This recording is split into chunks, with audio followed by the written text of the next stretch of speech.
So to start off, we'll talk about his guitar. He uses it in a bunch of his normals. His uppercut, his jumps, his wake-up attacks, and a bunch of his strings. You can see here this is his back two, which is a really quick mid. You can hit confirm. And then this one's really good. It's forward two. It has really good range. It's got a couple of options. And this version has a crushing blow if it's a counter hit. And the main reason I wanted to show it is it's really gross to me. It feels really painful.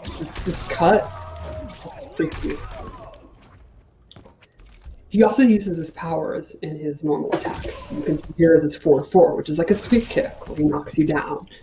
And he has a back three where he literally surfs on a wave. And then he has this really cool back 1-4. And the neat thing is this, you can delay it and then appear on the other side of them. So you can choose to switch sides or not. Now we're showing his throws, and this is notable because, like a few characters, he has 2 crushing blows, 1 on each throw, and they're done with the standard requirement. And this is one I wanted to show just because I think it's extremely nasty. He actually impales their own hand. Awesome.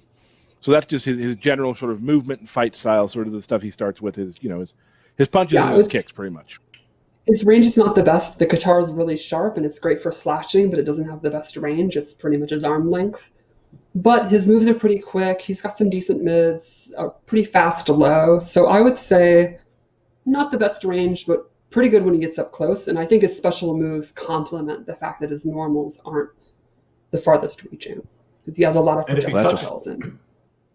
And if he touches you once, you're basically going to Prince Schwagtown through Comboville. It's going to be great. It's awesome. What he can connect and do, yeah, it's awesome. That's not how I would describe it, but that would be accurate, yes. Yeah. Let's take that segue and take a look at some of his default special moves. So first up is the around the world kick. To me, this is the classic Crane move. In this game, one of the new things is we show that he's actually kicking you through a portal and you're coming out the other end. So the move finally makes sense. That sort of makes sense. He also has this new water ball where he travels full screen and then captures you and does the Izuna drop. And it's kind of like Raiden Man. You can use it to punish or to end your combos. And it has a crushing blow if he goes full screen or if it's his armor breaker. So if you're in the middle of the combo and you think they're going to break away, you can use that to punish you. And then lastly here, he has this really cool projectile. I think this is one of the neat things about him. It's a very fast, good recovery, high attack, but he has 2 different ways to amplify it. He can either let it hit, stick in them, then amplify, and then he gets a knockdown or damage. Or he can actually amplify it while it's traveling and it becomes a mid. So the idea would be you're throwing it, it's a high. If they're ducking it, he can actually amplify it right when it's over their head and it becomes a mid and it'll hit them. Or you can do it early and they have to duck the whole time because they know it's coming and stuff like that, and you can mix it up. And I think that's pretty cool. So you get less damage, but it becomes a mid. That's awesome. A new way of using a projectile for him. Yeah, and he has unique ways to also advance across screen, too, with the Argus plunge turning into the ball, and then, as we'll see later as well, he has a good way to advance to get to where he wants to be. Exactly. So it's like I was saying, the range on his weapon's not that great, but he has the special moves that go literally full screen. He can control the screen if he wants to take a risk and do that. Right. And he has Let's keep going with that one. And this is his Evaporate, where he literally turns into a pillar of water. And he then becomes invincible. Projectiles and even normal attacks will just pass by him.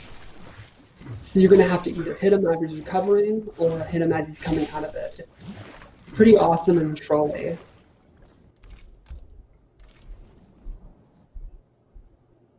Awesome. That water move is great. I loved it when I first saw it in the trailer. And yeah, it looks awesome.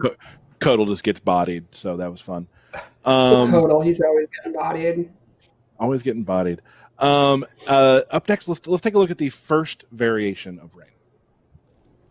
So this variation is all about his quantum rips into the water realm. And he gets this new move. It replaces the bubble. And it's like a big full screen, well, not full screen, but like half screen slash. It's got good pushback on the block when he amplifies it. And he can actually do it in the air. And what's cool is he can do it in the air 2 different ways. You can go straight across, or you can go down like a dive kick, and it's very, very quick. And if he amplifies it, he gets the second hit.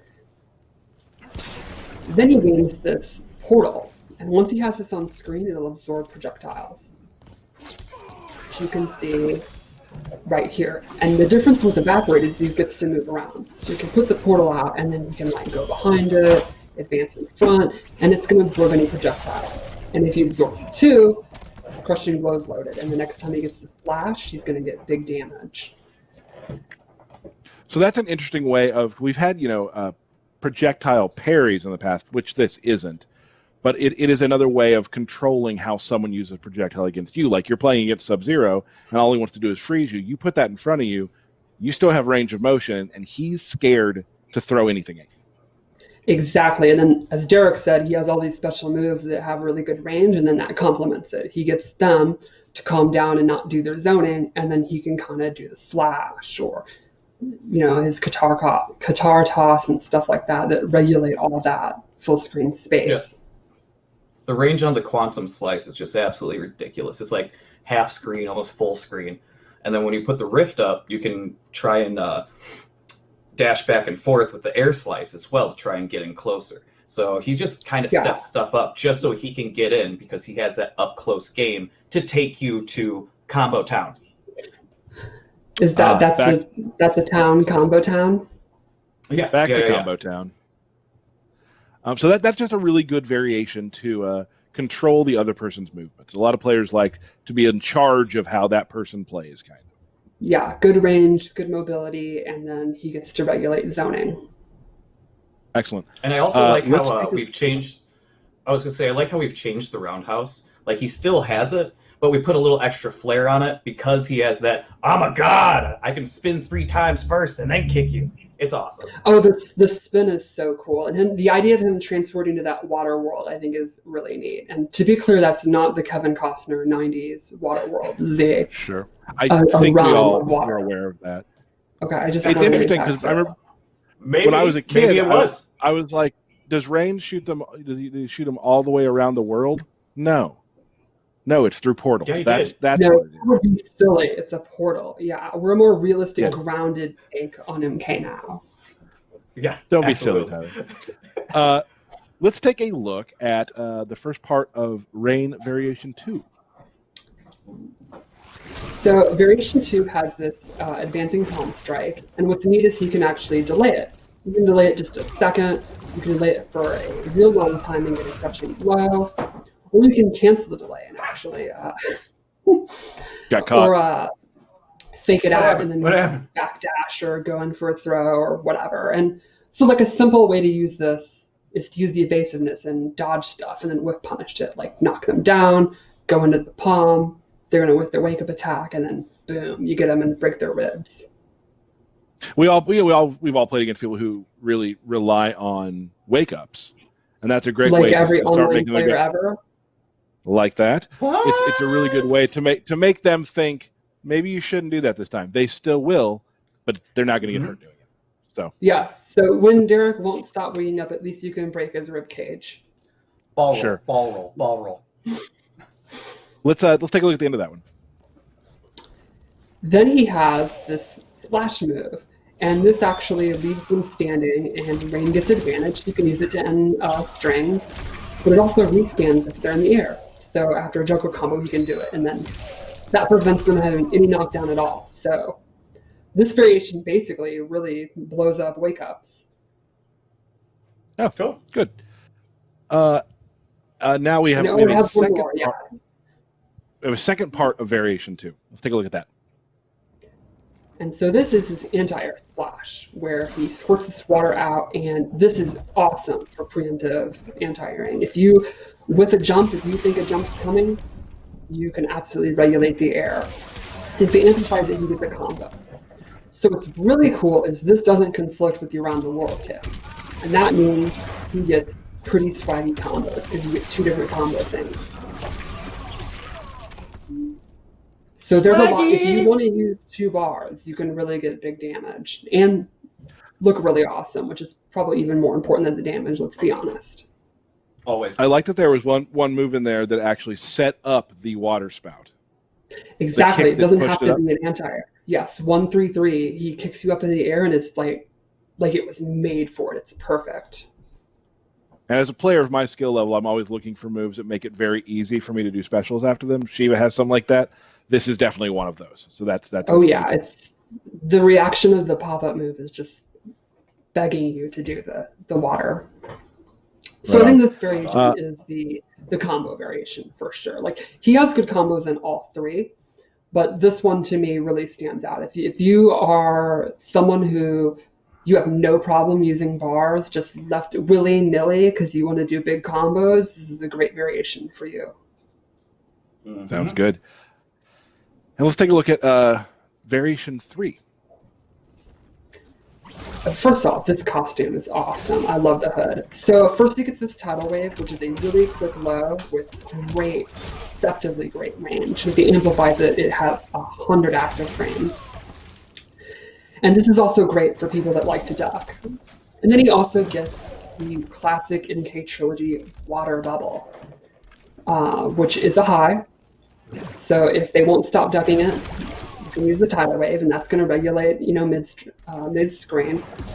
And the neat thing about the bubble is when he amplifies it, he can choose which direction they're going to fall. He gets 4 different options. So he can throw them back, over his head, straight up, or down and bounce. And it's 4 different reactions, so 4 different ways to combo them. You could throw them out of the corner, you could throw them into the corner, you could do max damage, you can get really good Oki. There's all these different options for how you combo, depending on how you have it in the water.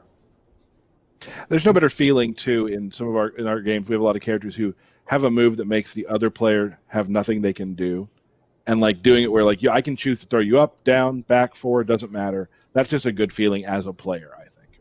Yeah, I mean, I remember as a kid playing MK1 and that spear, and then you're just like, I get a free uppercut. Like, this is now the best game ever made. So those are always psychologically fun. I always remember putting people in the bubble in MK9 and then just teabagging, which was always fun. That sounds right up your alley. That sounds about right. Yeah, that's on brand. Yeah. Heck yeah. Let's take a look at Rain's Fatal Blow.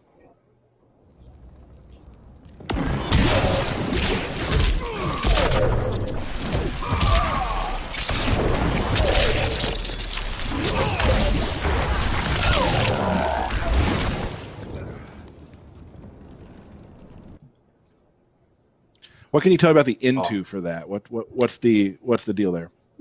I think the cool thing is it's pretty quick and it's got pretty good range because he holds his arm up, and it's not just the arm, it's like the little water that comes up in front of it. Got you. So it's a pretty standard one. The coolest, in my opinion, the audio at the end when it's thundering. That's awesome. Oh yeah, for sure. We're gonna show you the fatality that was shown in the trailer. We've heard from people that sometimes maybe don't show everything on the Combat Cast. We might save the last fatality for later in the future. But let's show the fatality right now.